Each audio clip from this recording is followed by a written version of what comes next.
Good morning, Dubai. Welcome back to the Lovin Dubai show, where we go through all of the trending stories that everyone in Dubai has talked about. First story, a blurry shot of a man who endangered the lives of others on a Dubai street has been arrested. And Dubai ranks highly for the world's best performing digital governments. We're going to be talking all about the free screenings all across the UAE for Breast Cancer Awareness Month. And we have Dubai supermodel Ameni Esseibi opened Paris Fashion Week. Which is so super cool, and you may notice Simran's not with us. She has a little bit of a sore throat. So we are joined by Shahir. Thank you so much for coming. Of course, you're welcome. I appreciate you. I appreciate you, and not just you, all the teachers around the world. It is Teacher Appreciation Day. We could appreciate them with words. We could appreciate them with DMs, with messages. As students, DMing teachers? I don't know. No, like I said, no, I mean as a parent, I don't know if you follow. Oh, yeah. Good point. A message, whatever, WhatsApp. An apple? An app. Yeah, but that's for the line. Why? So you can send all these kind messages of gratitude to your teachers, but should you gift them? I mean, an apple. I don't get the point of gifting a teacher an apple. I always saw that in American movies. Yeah, 100%. But would you appreciate? You used to be a teacher, right? Yes. Would you appreciate an apple? I was teaching 4 or 5-year-olds, so when the kid comes and hands you an apple, which probably did happen, they've got grubby hands. I don't know where they've been. The hygiene levels. Love an apple, but not when it's gifted to me by a 5-year-old. I don't know where those hands have been. Not with all the bacteria that comes with it. Yeah, but should people be gifting teachers? Because in the school that I worked in, they didn't allow gifting. I don't think our school had rules with it, but we'd collectively pitch in and get a teacher that we actually really appreciated, admired, and honored a gift. This.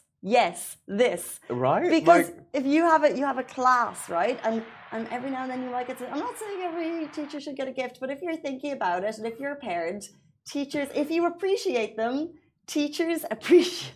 I'm not going to speak for all teachers. It's been a while since I've been in a classroom. But a nice gift, if I appreciate someone, I'm going to tip them. So why not on Teacher Appreciation Day at the end of the year?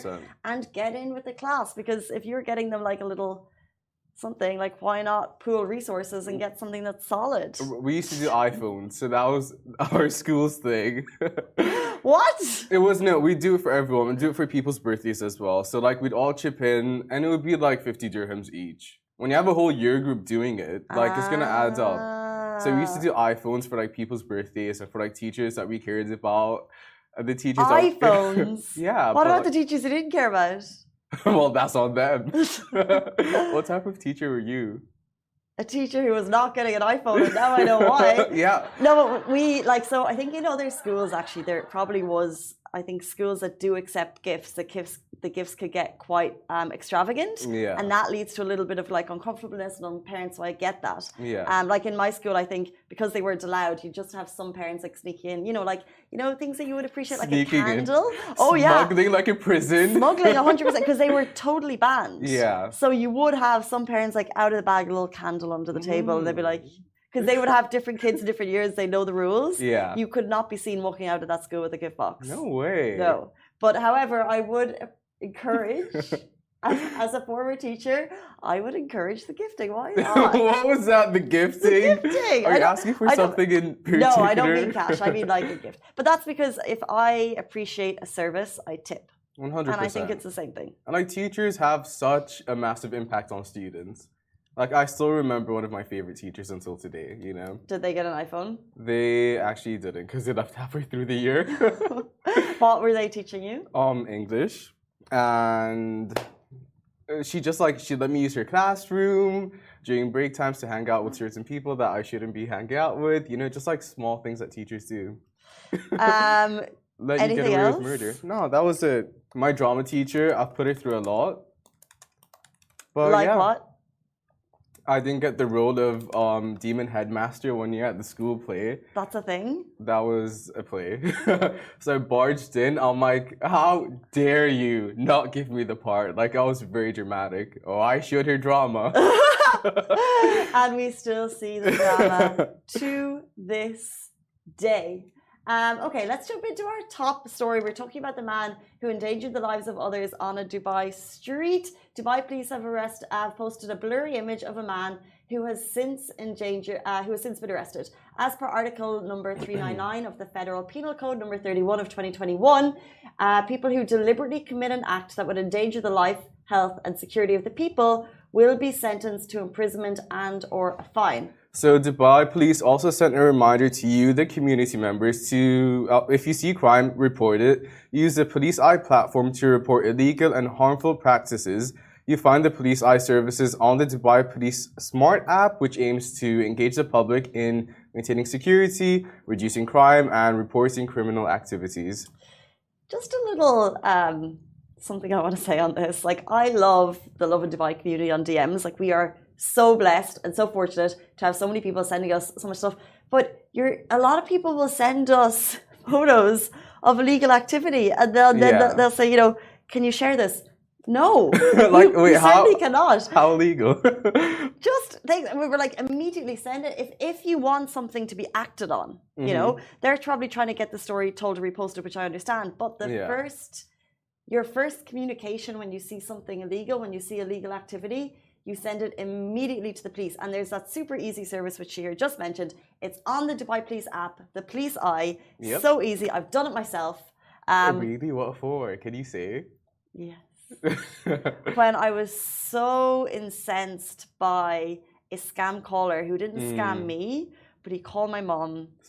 Oh, I remember this story. It's actually happened 3 times. I don't know which one we're talking about, but to the level that she was getting very genuine looking messages with like the Dubai police messages about, and I sent it to the Dubai police. I was like, look how similar to your accounts this looks, and it looks similar to banks and all of that stuff. So that's the time I got onto the Dubai You know police what app. Gets me? Someone posted this. This was in Oman. This was someone's story on Instagram. It was a WhatsApp message saying that you need to XYZ, and this is from the police. You need to XYZ. Like you needed to do something because whatever. It was an image sent on WhatsApp with the police logo and a signature. Like, no effort was made. It was literally just a bunch of photos put together. I wish I had that story. No effort was made. Are you like, scammers, come on, there's a serious level of scamming going around here. No effort was made in this scam. Thank you, Abby. But yeah, like I'm not gonna say put in some effort, but like, what are you doing? You're basically asking for it, is what I'm saying. That's true. We do get some scams sent to us, and people are like, look how legit this is, and we're like, check the typos. We get emails sent to us like, check the slug line where it came from. If it doesn't have a legitimate ending to the line, if it's from XYZ, then you know it's not real. Like, there are, I got a call recently, and actually it kind of shook me a little bit. It was saying, I'm sure you've all got these calls. Hi, Casey. This is you're about to get, this is Dubai Police. And I was like, ha, Dubai Police, don't call me. And they were like, we're about to send you a one-time password from a Dubai Police message, which is saved in your phone. Immediately, Dubai Police message comes into my phone with an OTP. I was kind of shocked. Actually? They were like, if you don't give us the details over the phone, you have to come to this police station tomorrow morning at 11, or your account's will be shut down. And I was like, I know what scams are. I'm not falling for this. Prove it. But they sent me the message, but I just... Did it say it's from Dubai Police? Dubai Police, but like it was obviously still a scam. Yeah. But I'm like, the magician work, like level 1,000 in terms of scamming. I was like, how did they pull that off? But at the same time, I got to 11 the next day. None of my accounts were shut down, and I'm still here. No. I got to 11 o'clock the next day. Yeah. Sorry. But yeah, that was a high level of scam. I got a call from Dubai Police from Switzerland, and I was like, hey, are you on vacation and you're calling me? We know you. But that was it. That was as far as it got with me. Yeah, well, speaking of these high-level scams never get very far, and it's thanks to the high-performing government and police officers in the city. Yep, so Dubai ranks highly for the world's best-performing digital governments, which no one's shocked. So,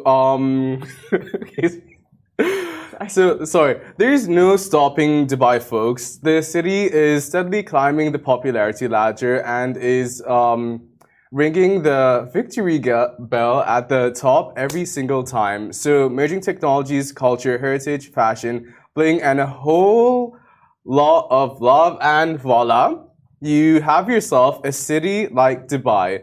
Dubai has achieved outstanding results in the Local Online Service Index, the LOSI 2020, issued by the United Nations as part of the biannual e-government survey.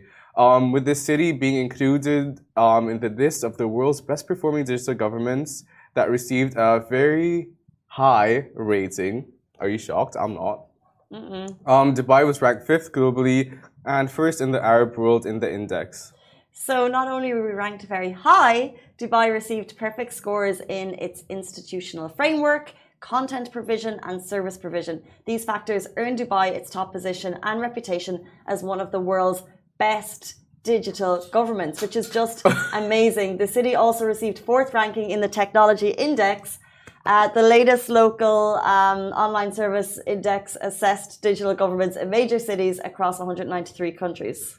So, His Highness Sheikh Hamdan bin Mohammed bin Rashid Al Maktoum, Crown Prince of Dubai and Chairman of the Executive Council of Dubai, said Dubai's exceptional performance in the UN's Local Online Service Index demonstrates the strategic vision and the steadfast commitment of the leadership to ensure Dubai's digital governments offering surpasses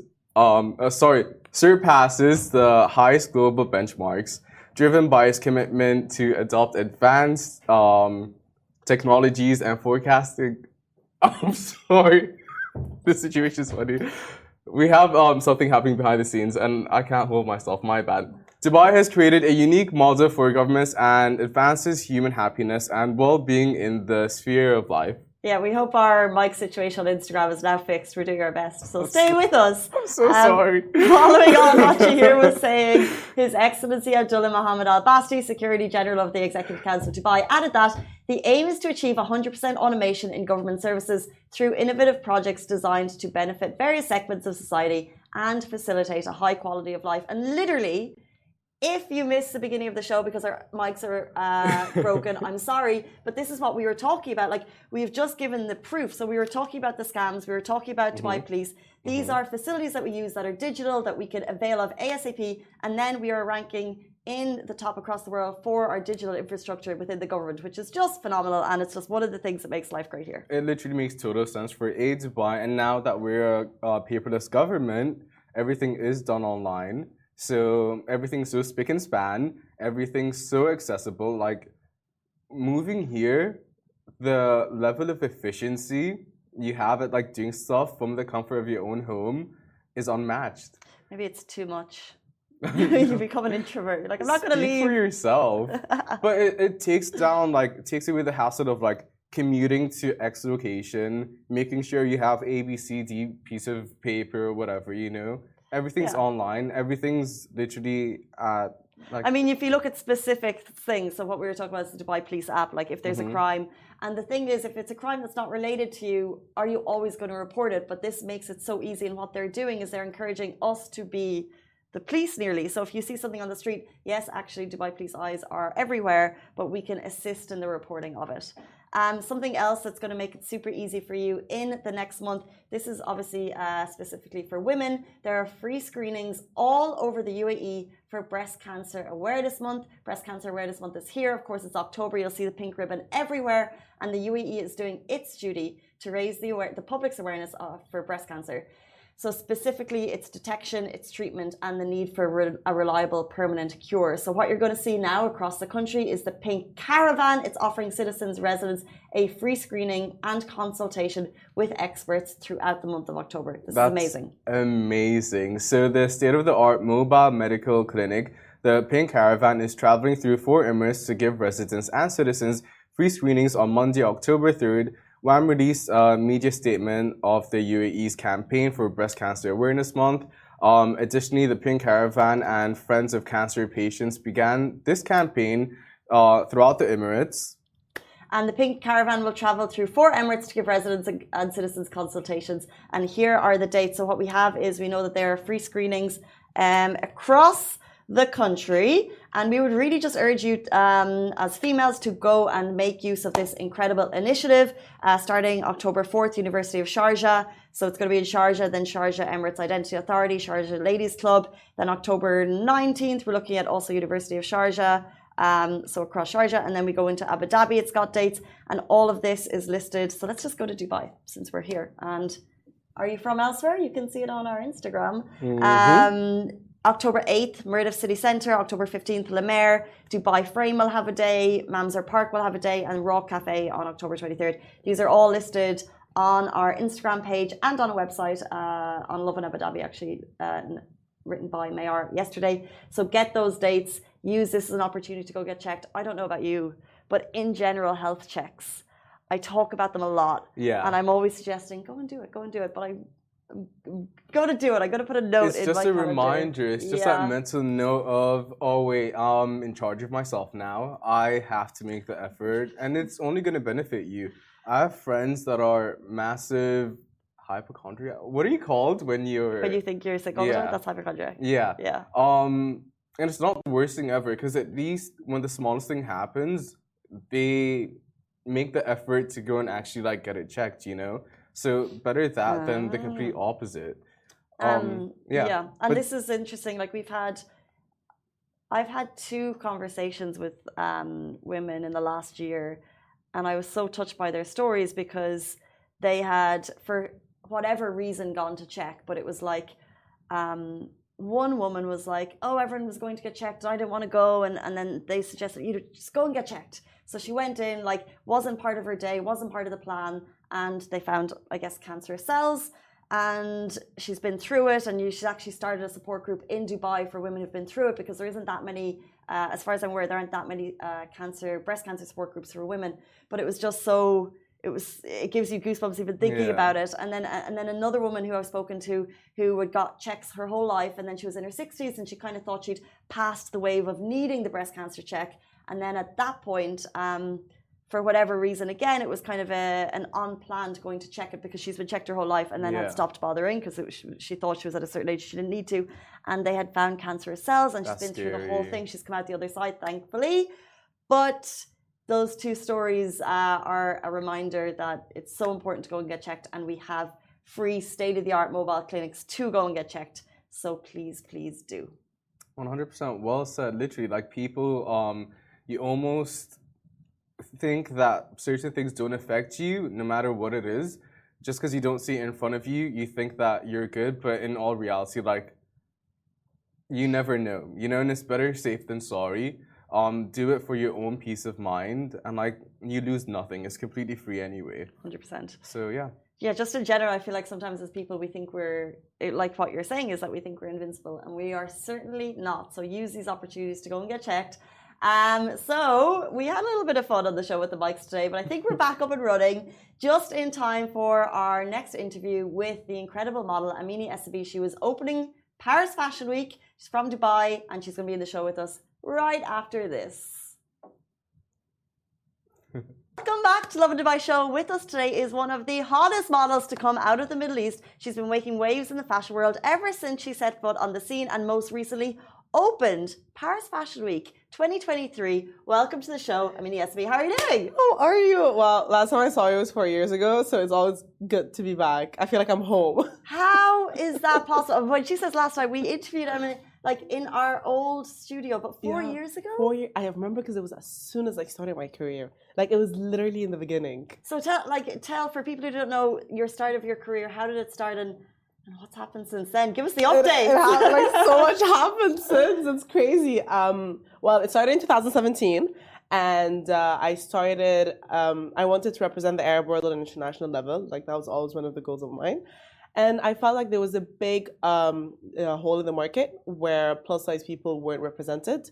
And I felt like there was a lack of body positivity in the retail world in the Middle East and in the fashion industry. And I was like, someone has to do it. Like, for example, in the US, they have Ashley Granham. In London, they have Leticia. Like, in every single market, they have representation. And I was like, we don't. Well, why don't we? And I just opened that door, and I was like, okay, I'm doing it. but that's amazing. Like, representation is so important. But how do you open the door? Because like, and how did you actually get, like, do you get discovered, or were you like, I'm doing this, I'm gonna like post loads of pictures, make loads of contacts, and do it myself? How does that actually happen for people who want to do the very same thing as you? So, perks of being a Dubai kid is knowing a lot of people growing up here because I was always someone extremely social. So I Yes, always knew social like, Dubai kid. yeah, I was an extremely social Dubai kid, true. And with connections, I was like, guys, like I want to be the first curvy model of the Middle East and North Africa. And they were like, how on earth are you going to do that? And I'm like, well, Dubai Media Office will have to like trademark my title, and then I will just need a contract, I guess. and that's what I did. And You have trademarked first curvy it's model. not officially out yet, but like, yeah. Well, it is now. Well, it has been official for 5 years. Yeah, so it's yeah. in your Instagram bio. You're the first curvy model in the Middle East, but I didn't realize that was a trademark. Because I don't want anyone in like 10 years and 20 years come up and be like, I did it first. Like, no, you didn't. That's amazing. Like, no one did it first. So yeah, it is. It's for me, it's the best part of my career is honestly just like opening my Instagram and reading my DMs before I sleep. I guess that's the real motivation because I do get tired and I'm extremely exhausted. I mean, at the end of the day, I'm 23 and I started when I was 18. So I kind of gave up my uni life for it. Because, you know, they always say that uni lives are the best days of your life. And I felt like I let go of that. And I didn't travel abroad for uni. I stayed in Dubai, and which is the best decision that ever happened because I ever took because it completely changed my life. And I don't regret it at all, honestly. But like now when I look at the DMs and I'm like I have people telling me, oh, now I can wear a swimsuit to go to the beach. Now I can look at myself in the mirror. I had a girl who told me I hated the way I look so badly that I don't have mirrors in my house. But since I follow you, I have mirrors everywhere. A lot of people told me that I learned how to communicate with people. I learned how to talk to people. I learned how to be confident. Like, people told me I only buy clothes from the US, but since you're here, I know where to buy clothes from. Like, it's the lack of education, of self-love, self-confidence, and real woman empowerment, not the marketing one, is lacking. And the diversity in the retail world, if you're, let's say, a European size 48 or 46, well, 46 there's like 48 or 50, because plus size goes up to size 58. And you go to the mall and you're 48, you're 18, you don't find your size with your mall, you can't shop in the mall because you don't have your size. How are you going to feel about yourself?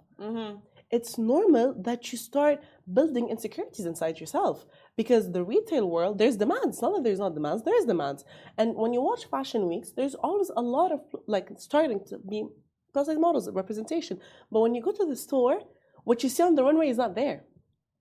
Where is the barrier, right? Because I think if we share your story and, you know, and a media will share your story when we put you in a spotlight, which is amazing. So what is stopping the industry having more representation? Because from a business perspective, for brands, adding plus size is a lot of investments in the sense that they need to buy more fabrics, the sizes are bigger, they need knowledge, they need someone who is not plus size cannot create plus size clothes. I've always said it. Someone who's not plus size cannot create plus size clothes. Okay. Because there's the tips and tricks of a plus size body that someone that is a size 6 wouldn't know. The same way I wouldn't know what someone that is a size 8 or a size 6 needs. It's the same thing. And they don't want to invest in that extra-ness. So they go like, oh, whatever. And they don't do it. Except if it's like, it's easy for them when it's oversized. So for oversized things like sweaters, hoodies, sweatpants, you'll find. But like real stuff, cute, empowering, tailored stuff. Or they put it like a grandma clothes, which is like, you know, like we want to wear like sexy, elegant, classy, trendy. So it needs a lot of investment, a lot of knowledge, a lot of education. And brands are slowly starting to really focus on it.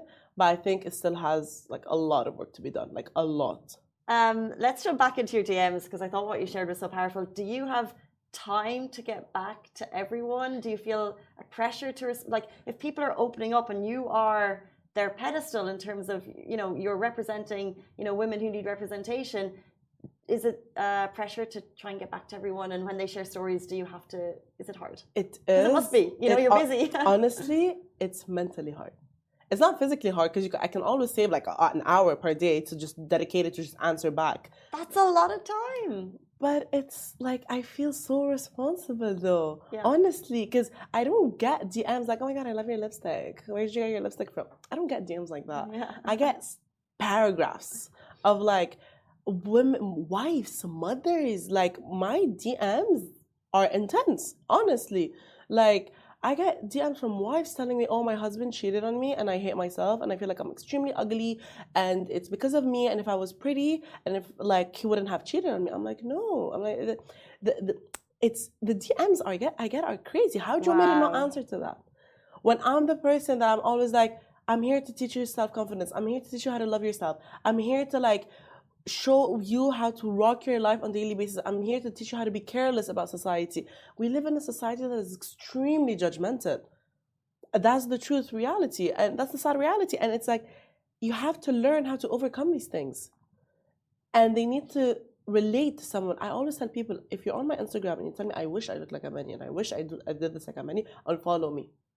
I don't want that I wish. I want you to look at my pictures, look at what I do, look at my video, and be like, oh my God, same.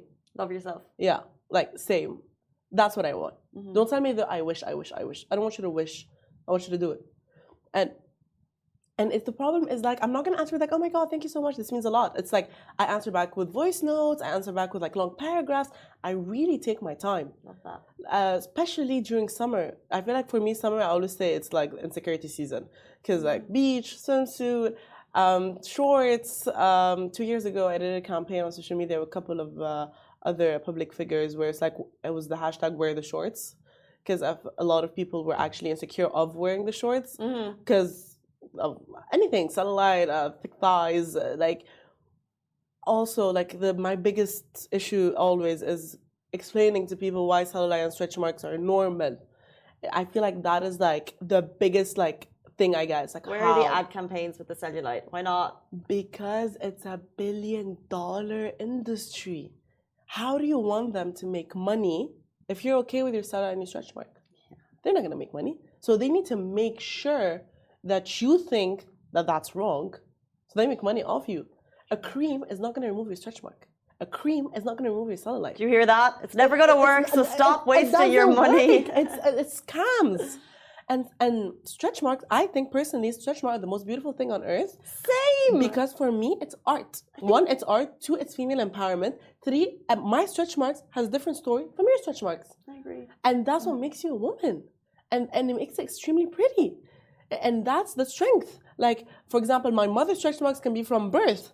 But she gave birth to me and my brother. That's a beautiful thing. My stretch marks can be from like mental, like anything. Yours are a different story. And it's beautiful, like sitting around women and talking about like their background stories. You feel connected. You create a bond. You create a bond and you connect your soul, your mind, and your body to each other. And I always say, once your soul, mind, and body are aligned, you are unstoppable. Like no one can like touch you, honestly. And that's why I'm like, and cellulites are just literally fat cells that broke down. That's it. If anything, it's a good thing. Your fat cells broke down. Like, why are you complaining?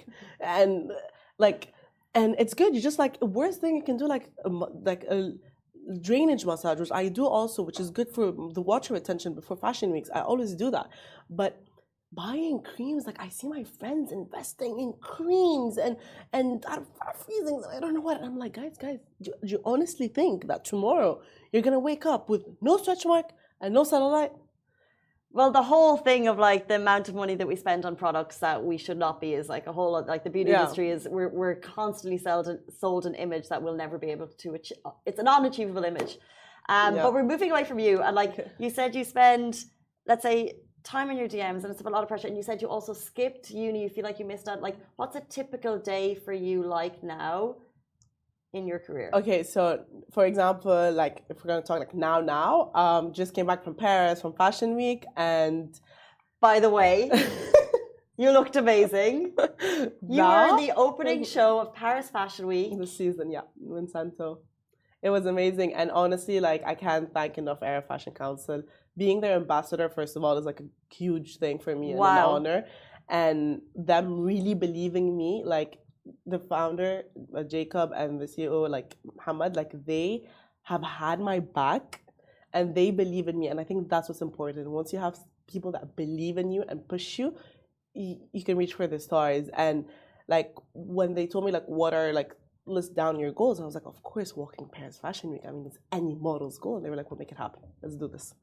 And we worked on it, we focused on it, and it happened, and we did it. And it's like, a team, like it's once you have a strong team, honestly, it's insane. And the feeling when I saw the whole cast and I was the only Arab, and there were me and another also plus size woman, and it's like the pride of representation that I had. I was like, I'm like really representing the Middle East right now. It's like I am really like the only Arab walking this show, and it's like the stress and the anxiety that I had was like also like insane. And like before the show, like you can't talk to me. I'm like this. I'm like a poker face. I'm like, no one talk to me. I can't even breathe right now. But how do you prepare for that walk? You don't walk, of course. No. Walking, we prepare a lot of walking. There's actually a lot of model academies in Paris, London, and New York that I've done once, one in Paris and one in Tunisia actually. So we prepare for walks, and also walking, honestly, I always say it's super easy if you want to just do it at home. You just grab a pair of heels that is comfortable, of course, which is hard to find. Yeah, like if you find one, like the blisters that I have, like my feet were bleeding after Fashion Week, and people are like, your job is so easy. I'm like, girl, if I should, how do you stand with heels for 6 hours for an event? I'm like, I don't know. I just don't think that I'm wearing heels. I could forget them, because otherwise I'm gonna be crying. Like if there was numbing shots, I would take them. Just take injections. It's insane. So you can prepare for the walk. You prepare for the walk. You wear heels, a confident music, whatever makes you Beyonce, Rihanna. That's what I put. And what do you put? I've always put like Beyonce or Rihanna, or like something that's like I feel like I can relate to, like something bold, like something super sassy, something like very confident, like bad B vibes. And then a mirror, because it's structure. You all need to have your shoulder back. Your back has to be straight, but at the same time laid back. Like there's small techniques, like your face has to be like a little bit lower than what a normal, like you would stand like this, right? But we walk like this. But you don't, like now when you see me doing it, it's weird, but like on camera it looks pretty because our face is structured. And then it depends on the hairstyle that you have, and then if you have accessories, if you don't, you need to learn how to position your hands, if you have a lower waist, higher waist. So there's like few tips and tricks that we know, like also walking when you're plus size with heels is like hell on earth. So it's like a struggle. So you really have to practice. And it's really important for us to get the heels that the designer are going to give us to be able to practice in them. Because I've had heels where it's like you cannot walk, and I needed like a couple of days to like practice in it. I had never thought about most of this stuff, by the way. So we met 4 years ago. Yeah, we did. When you were starting your career, and you're still breaking barriers, you're still breaking the glass roof. How has the industry changed their perception of curvy models since you entered the industry? Honestly, I feel like before, if I didn't speak about it, no one did. And if I didn't bring it to the table, no one did. Now brands, like it's a conversation. They're open to it. Before they were closed, completely closed to it. Now it's like, okay, well, like when the campaign's gonna happen, like, oh, but let's put Ameni on it. Like she brings a lot of positivity to the table. Like she has a point. Like it's important. At the end of the day, the majority of the Arab silhouette is not the European silhouette, and we need representation. They need someone that they can relate to. So like, yeah, let's do it. So they're open to it. They think about it now, not as much as they should, but it's an open conversation. Like, oh, we want diversity. Like, and some brands honestly are super honest with me. They're like, Ameni, we don't know how to do it, and we don't want to do it wrong. So tell us. Yeah. Like I've had high-end luxury brands telling me, what should I do? Because I don't want to offend anyone. I don't want to do anything wrong. What should I do? And those are the brands that I respect the most, because they really want to educate. They're like, okay, teach me and I'll do it. Love it. I'll invest in it and I'll do it. Tell me what to do. And I spend so much time with these brands always, and even for free. And I sit down and I'm like, listen, this is what you have to do. Don't use these words. These words can be offensive. If like sometimes I sit with brands, designers of like local brands here, and because I always want to push local brands and brands that are coming out from the Middle East to do plus size, especially like the ones that don't get much like media attention or whatsoever, the emerging ones. And I'm like, I can always go for a coffee or sit down with your designer and give them tips and tricks of a plus size body for you to be able to create a plus size line. So that's creating, but you mentioned there are words that can be deemed offensive. So you're the first curvy model in the Middle East. People have described you as plus sized. What do you think you ever want to get rid of those titles and just be model? What's offensive? What word should we not be using? You know? Okay, so I've had this is like the jackpot for me. I've had a producer in Dubai call me a trend. I think that's offensive because diversity is a trend apparently now. So I was like, oh, what's my expiry date then? I've had I think overweight, wild, chubby, plus size. Some people don't like it, and that's the thing. And a lot of people don't like it. I became numb to it, which is not good. To be fully honest with you, which is not good because I always say you don't tell a standard model minus model. So why are you saying it's a plus size model? But it's used so much at the moment that you're thinking you've just become numb. But actually, plus size probably isn't the best phrase to use. Curvy is a more descriptive and. I like curvy. I like curvy because when someone tells me, "Oh, you're a curvy model," it's like I feel sexy. I feel like I'm like, yeah, you like it? It's like okay. When someone tells me you're a plus size model, I became numb. I shouldn't have became numb, but it's not the right word to use.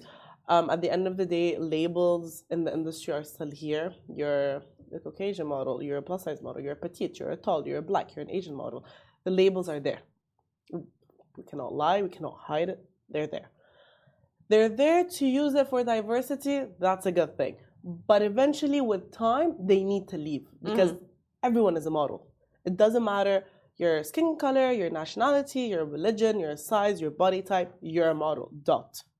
You have a professional contract with an agency, you have an agent, you work with brands, you're represented, you know what you're doing, you're not an influencer, you're not a blogger, you are a model.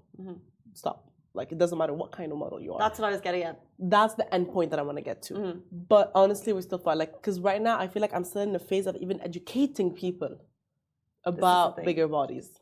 So I know that people are still not ready to, like, get there. It's the goal, but it needs time. Well, at least Paris Fashion Week is representing. Yes. And I want to jump back to Paris Fashion Week real quick because what we've done is we've put together some looks. Okay. And we're going to play a little game called Wear or Tear with Ameni. And we're going to show you some pictures from this Paris Fashion Week. Okay. And we want to see if you think they are wear or like rip them up tear. Okay. If I would wear it? No. Is it like a cool look in general? So I hope I don't get banned by brands after this. I need to get the names of the things. They're cute. They're quite loud looks, basically. Okay. Instagram, you're behind the scenes, so you can't see the graphics. Look at our show on Facebook, and then you'll be able to see them. This is the first look. It's got SpongeBob on some I saw this. some interesting type see-through-ish clothes. It's like mesh. It's like a meshy dress of SpongeBob. I mean, tear. I wouldn't wear this or want to be seen. Tear, God. Oh, isn't this Moschino? This is. Looks like Moschino. No, I mean, except if I'm gonna wear it for a Halloween costume. I'm very savage. I shouldn't be doing this. It's fine. We love the savagery. We are here for the savagery. Wear or tear. It's like a Mad Hatter theme party mixed with some like Crayola highlighters, I would reckon, on the sleeves. I mean, it's like a clown trying to be in fashion. It's a tear. It's a tear, guys. Moving on. We love the savagery. This is a look from. I saw this look. I don't know the name of the brand, but it's a summery type. It's also another Moschino look with a inflatable type scenario. Maybe it's a Dubai summer look. Do you reckon?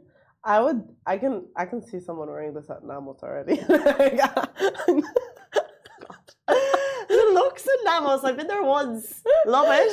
Like I can imagine this, but I wouldn't. Like this is like I feel like this is like an Arab mom trying not to catch evil eye for her kids. This is the vibe that is giving me. It's like all these Arab moms like ayn. I'm like, and that's the vibe that is giving me. Would you really see someone in Namos wearing this? Do you think? Of course, yeah.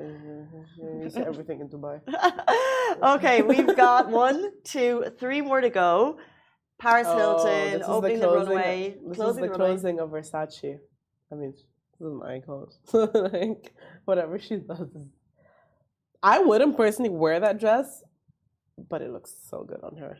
Okay, we're keeping it. Yeah. We're good with Paris. She got a lot of mileage out of that one. A lot of internet mileage. Paris. The next look, Shahir, who's the designer? Oh, this Gucci. is Coco Rocha, I think. That's actually my friend. Modeling? Yeah. Oh, cool. Where? I would wear that look. Not everywhere. It's a look. It's a Not everywhere, but I would wear it. Oh, cool. It's wild. Okay. Yeah. Last look, wear or tear. It is Miss Kim Ciao, Kardashian. Kim dolls. Yes, that dress is my style. Works with my body type.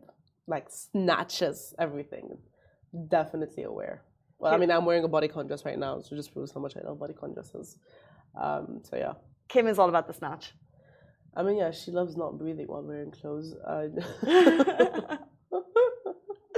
Well, just for like 10 minutes, and I'm sure she goes out and goes home and veggies like the rest of No, us. trust me, when I'm in corsets, it's not 10 minutes. It's not 10 minutes, and I know that for a fact. I thought it was, but it's really not.